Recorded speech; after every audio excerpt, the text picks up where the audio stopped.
Hello everyone, ఎలా ఉన్నారు? నేను మీ Archana. Welcome to my channel. మన కిచెన్ అర్చస్ రెసిపీస్కి easy and new traditional recipes కోసం మన ఛానల్ని లైక్ చేయండి, షేర్ చేయండి. అలాగే కొత్త వాళ్ళు ఎవరైనా చూస్తున్నట్టయితే సబ్స్క్రైబ్ చేసుకోండి, పక్కనే ఉన్న బెల్ ఐకాన్ని క్లిక్ చేసుకోండి. చూస్తుంటేనే ఎగ్ కర్రీ చాలా టేస్టీగా టెంప్టింగ్గా ఉంది కదా.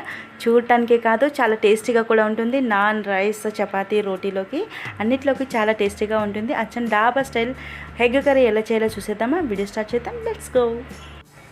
ఇలాంటి ఐరన్ తవా ఉన్నట్లయితే దాని మీద చేసుకోండి, లేదంటే నార్మల్గా మనం చపాతీ చేసే తవా అయినా సరిపోతుంది. 1 టేబుల్ స్పూన్ బటర్, లేదంటే నూనెతో కూడా చేసుకోవచ్చు. బటర్ వేసినట్లయితే కొంచెం టేస్ట్ డిఫరెంట్గా ఉంటుంది, కొంచెం టేస్టీగా అయితే వస్తుంది. పెనం హీట్ అయిన తర్వాత లో ఫ్లేమ్లో అడ్జస్ట్ చేసుకొని బటర్ వేసాక 1/2 టేబుల్ స్పూన్ కారం, అలాగే పసుపు 1/4 టీ స్పూన్, అలాగే ఉప్పు కొంచెం వేసుకొని లో ఫ్లేమ్లో జస్ట్ 2 సెకండ్లు అంతా కలుపుకుందాం. కలుపుకున్న తర్వాత నేను ఆల్రెడీ ఎగ్స్ ఉడకపెట్టి హాఫ్ కట్ చేసుకున్నాను. అన్నీ నేను వీడియోలో చూపిస్తున్నట్టుగా వేసేసుకోండి. మసాలా మొత్తం గుడ్లకు అంటేటట్లు పెట్టేసుకున్న తర్వాత లో ఫ్లేమ్లో ఫ్రై చేసుకోవాలి. ఒక 2 నిమిషాలు లో ఫ్లేమ్లోనే ఫ్రై చేసుకుందాం. ఇలా ఫ్రై చేసుకోవటం వల్ల గుడ్లు అనేది చాలా టేస్టీగా చాలా బాగా ఉంటుంది. ఏదైనా డక్కన్ పెట్టేసి 2 మినిట్స్ ఫ్రై చేసుకున్న తర్వాత ఒకసారి తిప్పేసుకుందాం. మసాలా మొత్తం గుడ్లకు పట్టేసి చాలా కలర్ఫుల్గా ఉంది కదా.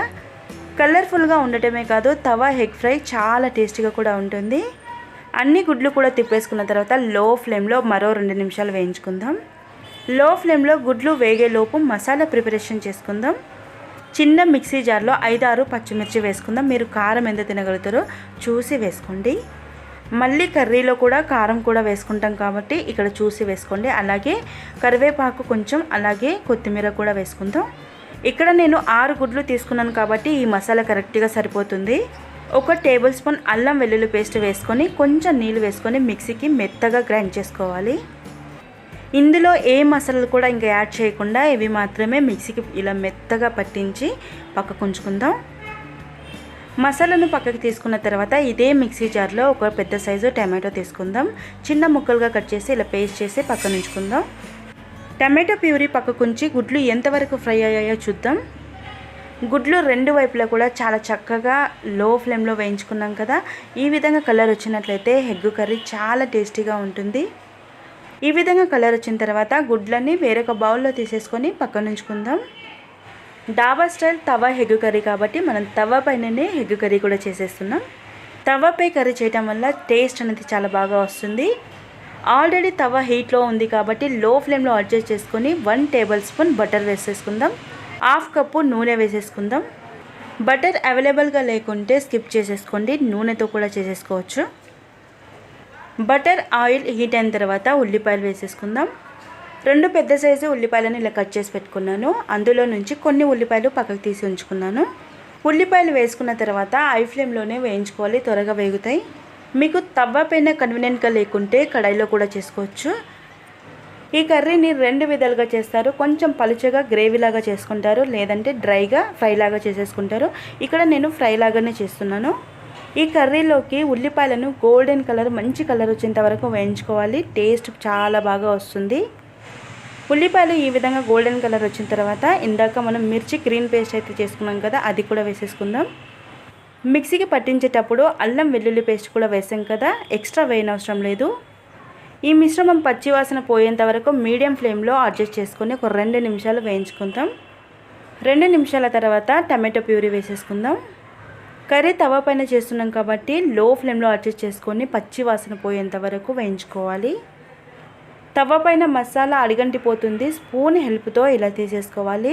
టేస్ట్ కూడా చాలా బాగుంటుంది. ఈ విధంగా అడిగంటిపోయింది తీసేసి మళ్ళీ ఇందులో కలపటం వల్ల టమాటో ప్యూరీ పచ్చివాసన పోయి ఇలా డ్రై అయిన తర్వాత ఇప్పుడు మిర్చి పౌడర్ 2.5 టేబుల్ స్పూన్స్ వేసుకుందాం.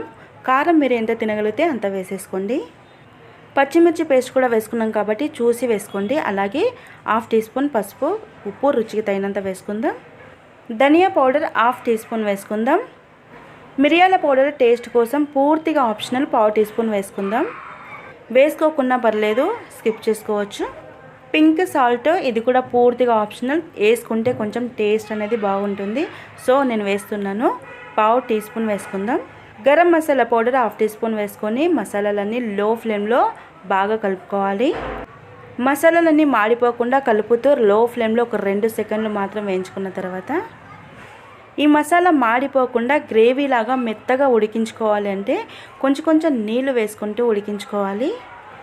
ఒకేసారి నీళ్లు పోయకుండా కొంచెం కొంచెం నేను వీడియోలో చూపిస్తున్నట్టుగా వేసుకుంటూ మసాలా మొత్తం బాగా ఉడికించుకోవాలి. ఈ ప్రాసెస్ అంతా మొత్తం లో ఫ్లేమ్లోనే చేసేసుకోవాలి.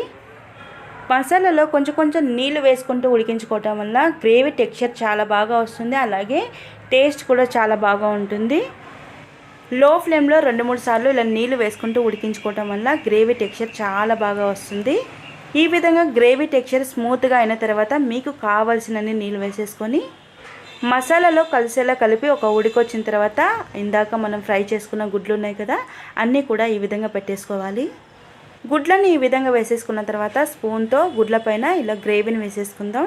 మసాలా అంతా గుడ్లపైన వేసి ఉడికించడం వలన మసాలా ఫ్లేవర్స్ అన్ని గుడ్ల లోపల వరకు వెళ్ళి చాలా మంచి టేస్ట్ అయితే వస్తుంది. గుడ్డు కూర చేయాలనుకున్నప్పుడు ఒక్కసారి ఈ విధంగా ట్రై చేయండి, మళ్ళీ మీరే చేసుకుంటారు, అంత బాగా ఉంటుంది. మసాలా అంతా గుడ్లపైన వేసేసుకున్న తర్వాత డక్కన్ పెట్టేసి లో ఫ్లేమ్లో ఒక 4 నిమిషాలు ఉడికించుకుందాం. 4 నిమిషాల తర్వాత కర్రీ బాగా ఉడికిపోయి నూనె తేలుతుంది కదా, ఇలా కర్రీ అయిన తర్వాత ఈ స్టేజ్లో మనం ఇందాక ఉల్లిపాయలు తీసి పెట్టుకున్నాం కదా, అవి ఇలా వేసేసుకుందాం. ఈ విధంగా పచ్చివి వేసుకోవటం వల్ల తినేటప్పుడు ఉల్లిపాయలు తలుగుతూ చాలా టేస్టీగా అయితే కర్రీ ఉంటుంది. స్కిప్ చేయకుండా ఉల్లిపాయలు ఖచ్చితంగా ఈ విధంగా వేసుకోండి, చాలా బాగా మంచి టేస్ట్ అయితే వస్తుంది. ఉల్లిపాయలు వేసుకున్న తర్వాత అంతా కూడా ఒకసారి కలిపి డిష్ అవుట్ చేసుకుందాం. పూర్తిగా ఆప్షనల్. కర్రీ కొంచెం టెంప్టింగ్గా ఉండటానికి గుడ్లు ఉడకబెట్టుకున్నాను కదా, అందులో నుంచి ఒక గుడ్డు పక్కకు తీసి ఉంచాను ఇలా గ్రేట్ చేసుకోవడానికి. ఇష్టమైతేనే గుడ్డును కర్రీ పైన ఇలా తురుముకోండి, లేదంటే స్కిప్ చేసుకోవచ్చు. మరి ఈ వీడియో మీకు నచ్చిందని అనుకుంటున్నాను. నచ్చితే ఒక లైక్ చేయండి, షేర్ చేయండి. సబ్స్క్రైబ్ చేసుకోకుంటే సబ్స్క్రైబ్ చేసుకోండి, పక్కనే ఉన్న బెల్ ఐకాన్ని క్లిక్ చేసుకోండి. సో మరో మంచి రెసిపీతో మళ్ళీ కలుద్దాం. అంతవరకు bye and take care, be cool, stay happy.